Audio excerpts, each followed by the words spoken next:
पूरे उत्तर प्रदेश में जिस तरीके से पेड़ लगाने के लिए लूट और भ्रष्टाचार हुआ है, आप कल्पना नहीं कर सकते।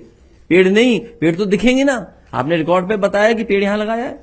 अभी तक ये सरकार 100 करोड़ से ज्यादा पेड़ लगा चुकी है और बताती है कि हम 2022 तक 100 जाने कितने पेड़ लगा देंगे, 175 करोड़ पेड़ लगाएंगे।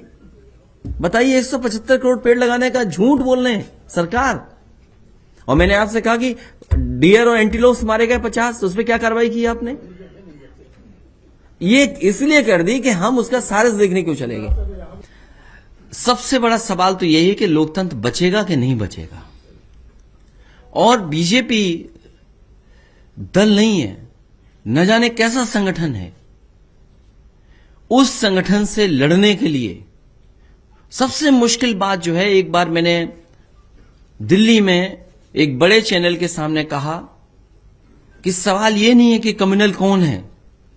हमारे देश का अगर पढ़ा लिखा और जागरूक लोग अगर वो कम्युनल हो जाएं, वो झूठ को झूठ मानने लगें, झूठ को सच मानने लगें, इससे बड़ा खतरा समाज को और लोकतंत्र को कोई नहीं हो सकता। हम उस स्थिति पे पहुंच गए हैं।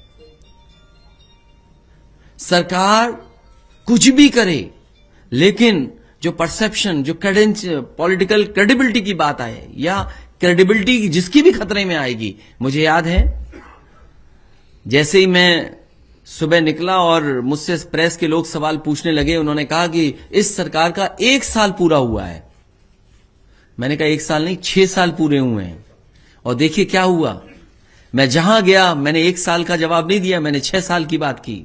तो सरकार को छठी मनानी पड़ी। नहीं मनानी, सरकार को स्वीकार करना पड़ा कि हां, ये 6 साल पूरे सरकार के हो गए हैं। वरना हमारे पत्रकार साथी तो 1 साल का सवाल जवाब पूछ रहे थे। इसलिए हम आपको धन्यवाद देते हैं हमें याद दिलाने के लिए कि लड़ाई किस दिशा में लड़नी है। ये जो हुआ है राहुल गांधी जी के साथ, इसी उत्तर प्रदेश में सबसे पहले आदरणीय आजम खान साहब के साथ हुआ, उनके बेटे के साथ हुआ। और जो शुरुआती दौर में जो केस जिन्होंने किए थे, वो कांग्रेस के भी लोग थे।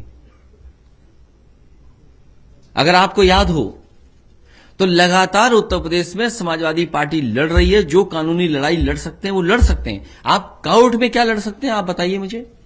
अगर कोई कोर्ट का सहारा लेगा, कोर्ट के खिलाफ कौन बोल लेगा? हमें अंतोगतवा यही रहता है कि हमें कोर्ट हमें न्याय देगा। आप देखिए, दीपक यादव पूर्व विधायक, उसका कोई लेना देना नहीं था घटना से, लेकिन उठा करके उसको फंसा दिया। रमाकांत यादव आजमगढ़ के कितने साल पुराना केस, आकर के आपने उन्हें फंसा दिया, उलझा दिया। यही इरफान। आप 2 चीजें देखिए, रामपुर के केस में और कानपुर के केस में 2 अधिकारी दूसरे प्रदेश से लाए गए और उन्हें टारगेट दिया गया कि इन दोनों की आपको सहायता लेनी, इन दोनों को आपको परेशान करना है। और देखिए किस स्थिति में पहुंच गई चीजें। इरफान सोलंकी, उसने खुलेआम कहा कि मेरी विधायकी लेने के लिए एक अधिकारी को लगाया गया है। तो ये सरकार इस तरह काम कर रही है। ये सच है जो बात आप पूछ रहे हैं। आप on the floor of house देखिए, इनके मंत्रियों को सुन लीजिए, क्या कहते हैं कि हम गन्ने का इतना पेमेंट कर चुके हैं। अरे भाई, अभी भी बकाया है। आप बकाया क्यों नहीं बताते कि बकाया है आपका?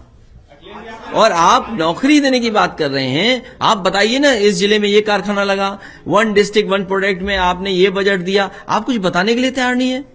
इस सरकार ने कहा कृत्रिम बारिश कराएंगे, याद कीजिए। अच्छा, कहां कृत्रिम बारिश हुई? और जिस देश को काम चाहिए हो, जिस देश को हाथ को रोजगार चाहिए हो, आप रोबोट बना रहे हो। आप बताओ। 2024 चुनाव में जो संदेश हम लोग देश में दिया, उत्तर प्रदेश से ही भाजपा का सरकार बने।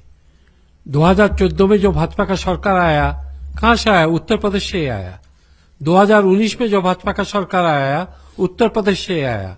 और 2024 यही उत्तर प्रदेश भाजपा को हटाएंगे अखिलेश जी का नेतृत्व पे।